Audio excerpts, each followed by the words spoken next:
തംബ്നെയിലിൽ കാണുന്ന പോലെ ഇതിൽ ചില്ലി പൗഡർ ഒന്നുമില്ല. ജസ്റ്റ് പൊടിയിൽ ഒരു മഞ്ഞൾപ്പൊടി മാത്രമേ ഉള്ളൂ. സോ കുഞ്ഞുങ്ങൾക്കോ എല്ലാവർക്കും കഴിക്കാൻ പറ്റിയൊരു ചിക്കൻ ബിരിയാണിയാണിത്. സോ അഡൾട്ട്സിനുള്ള സ്പൈസ് അനുസരിച്ച് നമുക്ക് പച്ചമുളക് മാത്രം കൂട്ടാം. സോ ഞങ്ങൾ കുഞ്ഞൂടെ ഉള്ളതുകൊണ്ട് ഞാൻ കുറച്ച് പച്ചമുളക് കുറച്ചാണ് യൂസ് ചെയ്യുന്നത്. സോ എരി ഒത്തിരി ഇഷ്ടമാണെന്നുണ്ടെങ്കിൽ ഇച്ചിരി എരി കൂട്ടാം. സോ ഇത്ര കാണുന്ന ഇൻഗ്രീഡിയൻസ് വെച്ചിട്ടാണ് നമ്മൾ ഇന്ന് ഉണ്ടാക്കാൻ പോകുന്നത്. വളരെ സിമ്പിളാണ്, എല്ലാവരും ട്രൈ ചെയ്ത് നോക്കണം.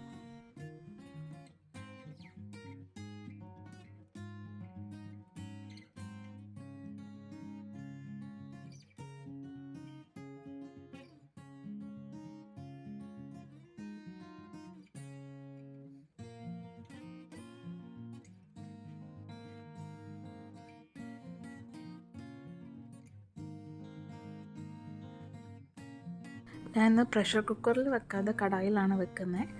അപ്പോൾ കടായിൽ നെയ്യ് ഇല്ലാത്തതുകൊണ്ട് ഞാൻ ഇച്ചിരി ബട്ടറും എണ്ണയും കൂടെ മിക്സ് ചെയ്താണ് ഒഴിച്ചത്. എന്നിട്ട് ഈ റോ മസാലാസ് എല്ലാം ആവശ്യത്തിന് ഇടുക. സോ അത് കഴിയുമ്പോൾ നമുക്ക് സവോള ഇട്ട് വഴറ്റാം. സോ സവോള ഒന്ന് ഫ്രൈ ആവാനായിട്ട് ഞാൻ ഇച്ചിരി ഉപ്പുകൂടെ ഇടുന്നുണ്ട്.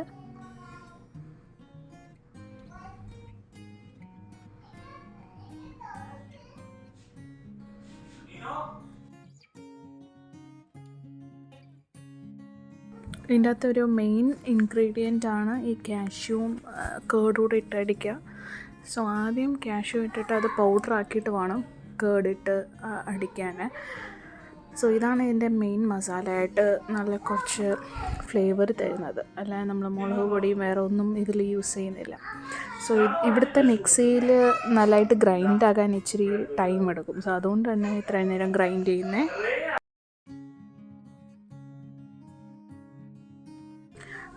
സോ നെക്സ്റ്റ് ഒരു ഇൻഗ്രീഡിയൻറ്റ് ജിഞ്ചർ ഗാർലിക് പേസ്റ്റാണ്.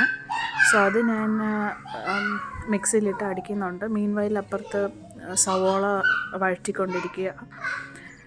സോ ഞാൻ ഇതിനൊഴിക്കുന്ന വെള്ളമെല്ലാം കറക്റ്റ് മെഷർ ചെയ്തിട്ടാണ്. അപ്പോൾ 1 കപ്പ് ബസ്മതി റൈസിന് 1.5 കപ്പ് ഓഫ് വാട്ടറാണ്. സോ ഇത് ഞാൻ കടായിൽ വെക്കുന്നതുകൊണ്ടാണ് ഇങ്ങനത്തെ ഒരു വാട്ടർ മെഷർമെൻറ്റ് വരുന്നത്. കുക്കറിലാണെങ്കിൽ വേറെ.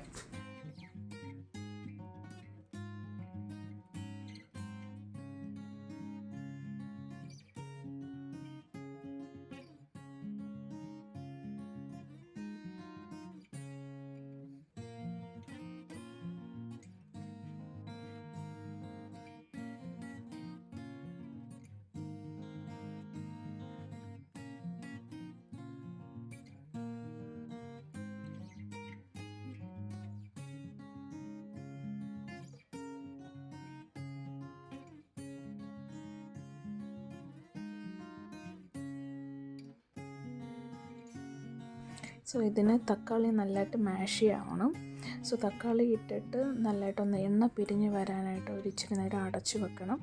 അടച്ച് വെച്ച് ഇടയ്ക്കിടയ്ക്കൊന്ന് ഇളക്കി കൊടുക്കണം.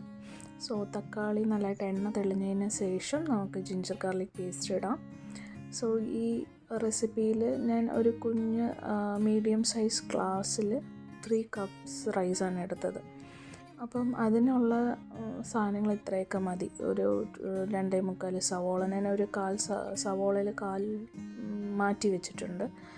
സോ സവോളയും തക്കാളിയൊക്കെ ഇത്രയും മതി. എപ്പോഴും സവോളയും തക്കാളിയും ഈക്വൽ ക്വാണ്ടിറ്റിയിൽ ഇടണം. 2 സവോളയാണ് 2 തക്കാളി ഇടണം. ഇവിടുത്തെ തക്കാളിയുടെ സൈസ് വലുതായതുകൊണ്ട് ഞാൻ 1.25 തക്കാളി ഇട്ടിട്ടുള്ളൂ. ജിഞ്ചർ ഗാർലിക് പേസ്റ്റ് ഇട്ട് കഴിഞ്ഞിട്ട് ഒരു ഇച്ചിരി ടർമറിക് ഇട്ടാൽ മതി, ഇച്ചിരി ഇട്ടാൽ മതി. അത് കഴിഞ്ഞിട്ട് നമ്മൾ അരച്ച് വെച്ച് കാഷ്യൂ ആൻഡ് കേർഡ് പേസ്റ്റ് ഇടണം. എന്നിട്ട് കൊറിയാണ്ടർ ലീവ്സും പച്ചമുളകും ചിക്കനും എല്ലാം കൂടെ ഇട്ട് നല്ലതായിട്ടൊന്ന് ചിക്കനിൽ നല്ലതായിട്ട് പിടിപ്പിക്കണം. സോ ഇച്ചിരി ചിക്കനിൽ നിന്ന് വെള്ളം ഇറങ്ങും, കുറച്ച് ലൂസാവും. അന്നേരം അരിയൂടെ ഇടണം.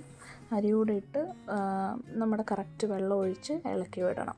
സോ ഇത് തിളപ്പിക്കുമ്പം എപ്പോഴും ലോവർ ടു ഹൈഡ് എന്ന അടുക്കായിട്ട് ഒരു മീഡിയം ഫ്ലെയിമിൽ വെച്ച് ഒരു 20 മിനിറ്റ്സ് അടച്ചു വെക്കണം. സോ ഇടയ്ക്ക് നമ്മൾ നോക്കുന്ന പോലെ അടച്ചു വെക്കണം. ചില സമയത്ത് ഓരോ അരിയുടെ വേവ് അനുസരിച്ച് ചിലപ്പോൾ പെട്ടെന്ന് വേവത്തില്ല. അപ്പോൾ ബസ്മതി റൈസ് ആണെങ്കിൽ 1:1.5 അതാണ് റേഷ്യോ. സോ എല്ലാവരും ഇത് ട്രൈ ചെയ്ത് നോക്കണേ.